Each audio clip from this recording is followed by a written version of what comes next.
this weekend was like a lot of heaviness and despair and feeling like the hardship I'm going through and trying to get a job. And just like I think just in general, like the things that have felt like a struggle in my life currently, feeling like they were too much and feeling like I want to give up. And so I thought I could talk about like feelings of despair, feelings of heaviness, because I know I'm not the only one who's probably feeling this right now, or was feeling this last weekend, or will feel this in a couple of days of when we feel really heavy feelings, how should we work from that? And what is really the message of heavy feelings? And I would say if we're having a lot of hardship and challenges in our life, like we're trying to get a job and it's been a little bit of a struggle, or we're in a school program that isn't really what we hoped it would be, or maybe we're sitting with some heavy cravings and desires for a person that we know isn't good for us, or maybe cravings and desires for a substance. And we're trying to just move through this hardship that we're facing, and it's feeling like too much, and we feel like we want to give up. We don't want to go on, maybe even a thought or two of I want to die, I can't do this, I'm not enough. And when you're feeling heavy feelings like that, oftentimes those feelings are a foreshadowing of like right before your life is going to become easier, right before things start to shift and change. And you can think about the hardship and challenges you are going through. And especially if you've been going through it for a little bit, oftentimes when you're running a marathon, it isn't the first mile that really makes you want to go, I can't do this. It's like the 24th or 25th mile right before is the hardest mile, and it's right before you're about to cross the finish line. And so looking at if we're moving through hardship and challenges and we've been moving through them for a little bit and we're hearing thoughts of like, I want to give up, I can't get a job, I have to move back in with my parents. What if that's your ego? Or I can't sit with these cravings and desires anymore. I'm just going to feed them. And what, even though I know it wouldn't be good for me to do that, and what if that is your ego kind of giving its last stand before fully surrendering to the growth this hardship and challenge in your life is really bringing you?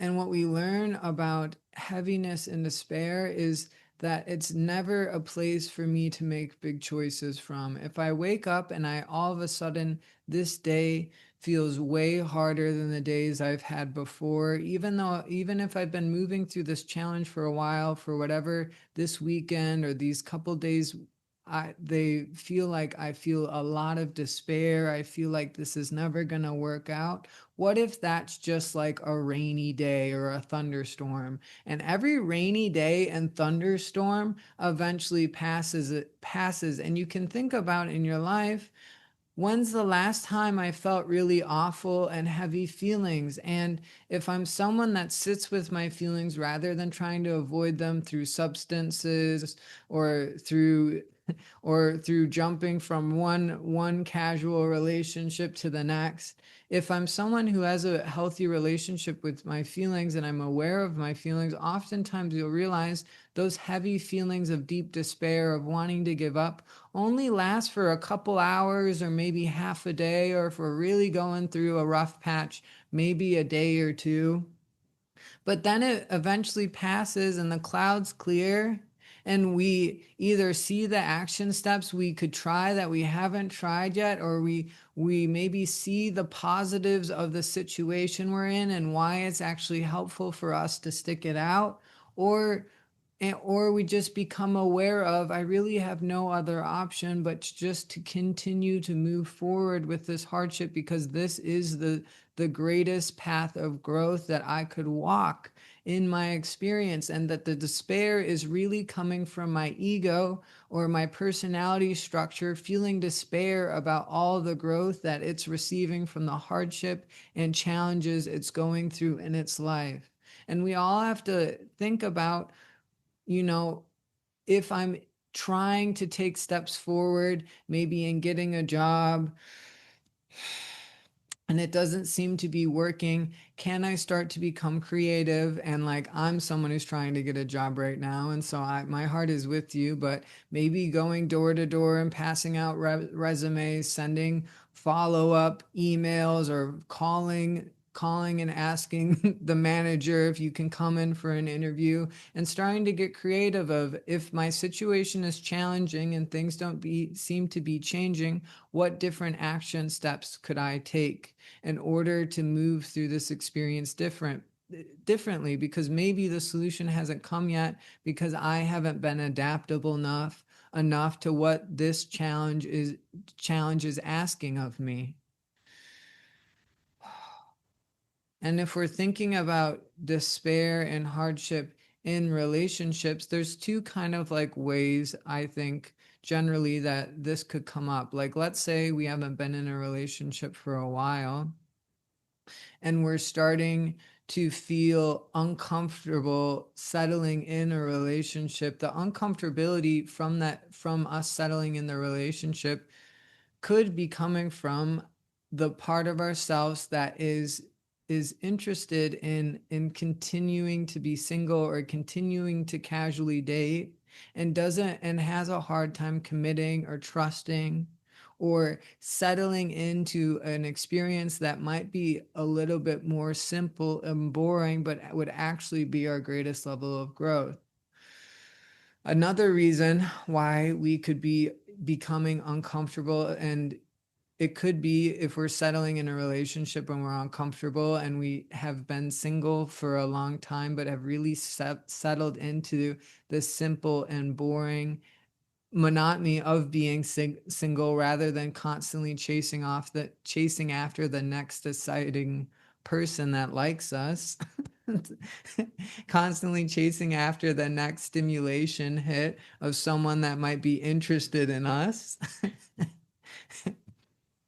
if we if we find ourselves, we've found that we've settled into the simpleness and boringness of being single, and we're in the relationship and we're starting to feel uncomfortable settling with this person, it could also be that they're not the right person.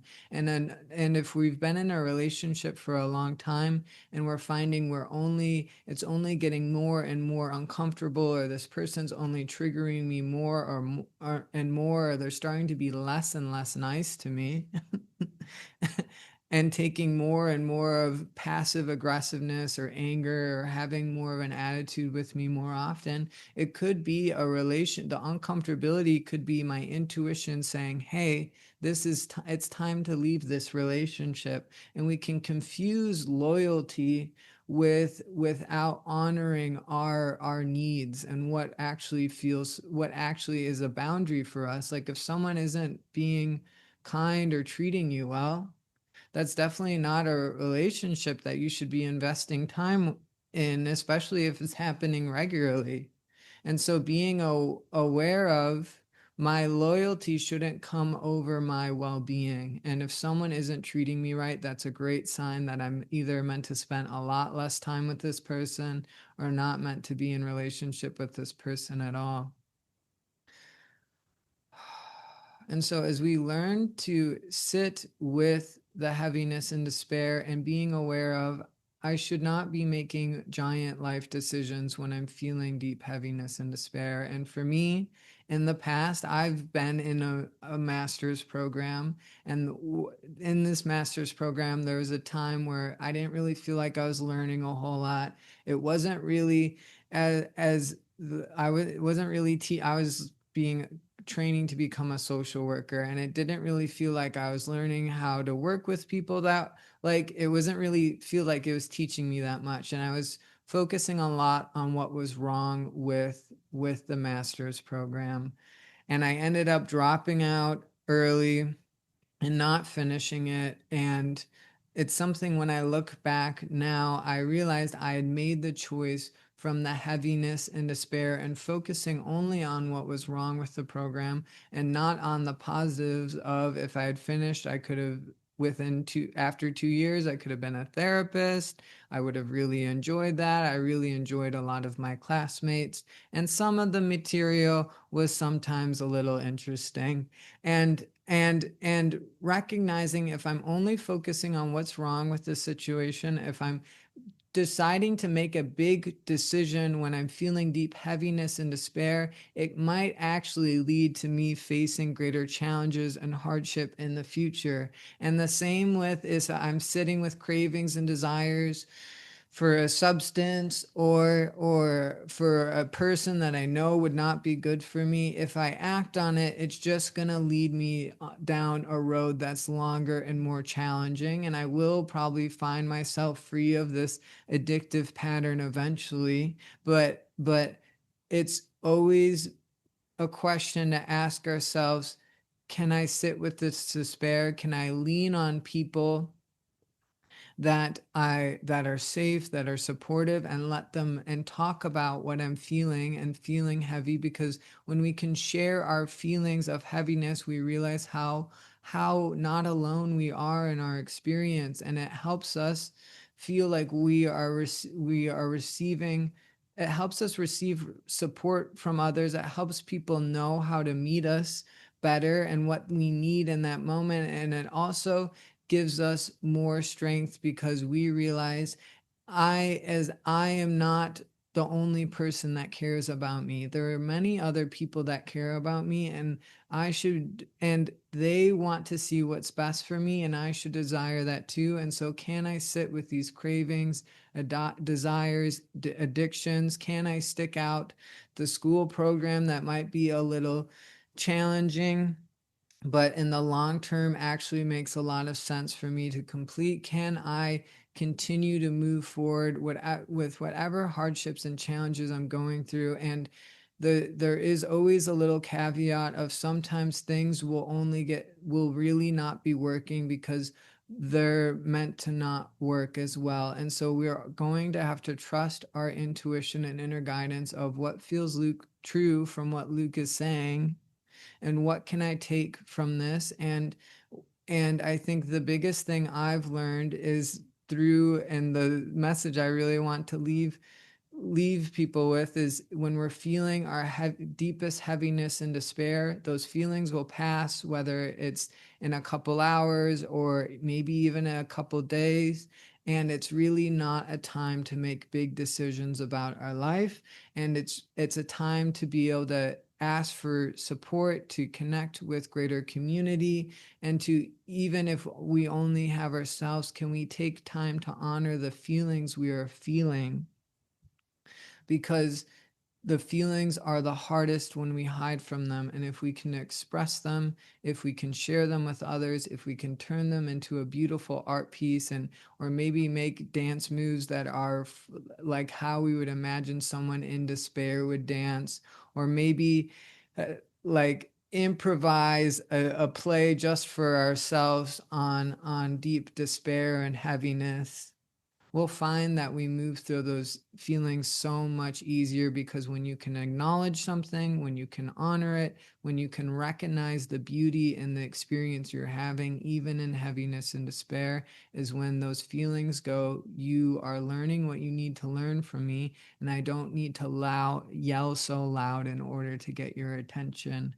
And oftentimes, the moment is the heaviest and the hardest is the moment right before things things change for the better. And if I can stick it out, if I can be creative and adaptable and continue to make steps forward and continue to work out what I want to achieve and grow in my life, I might be surprised of how much easier life becomes when I'm not willing to listen to the giving up that I'm not, and the powerlessness we feel when we are in heaviness and despair. So I hope that helps. Thank you for listening.